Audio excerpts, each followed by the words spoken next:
When you question where the line is between what you really think and what's real, it's most likely that you're being gaslighted.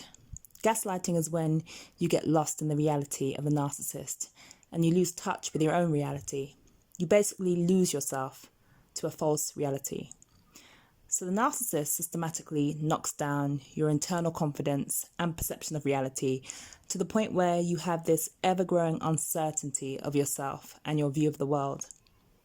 When you're able to name something, you can then identify it and begin the process of recovery.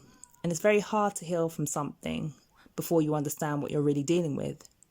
So once you realize that you're being gaslighted, when you realize that in some way you're allowing it to happen, you also recognize that you have the power, the absolute power to stop it.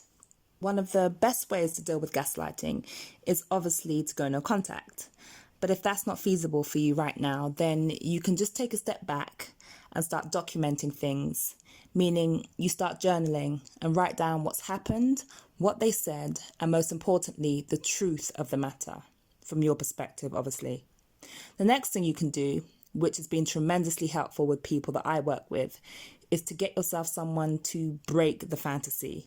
And what I mean by that is that sometimes we're in denial of what's happening to us and we don't really want to admit it to ourselves.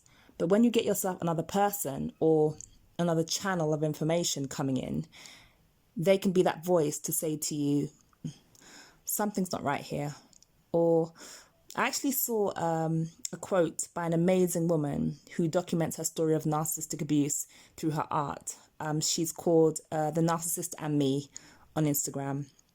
And the quote said, "You do know you're in an abusive relationship, don't you?" And sometimes that's the voice that we need to hear. You need more information coming to you about you and the truth of your situation. And this helps you to stop making the narcissist the center of your world.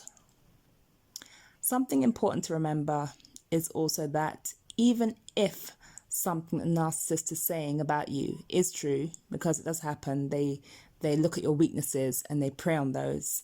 Even if that's the case, that doesn't give them the right to use it to manipulate and control you, ever.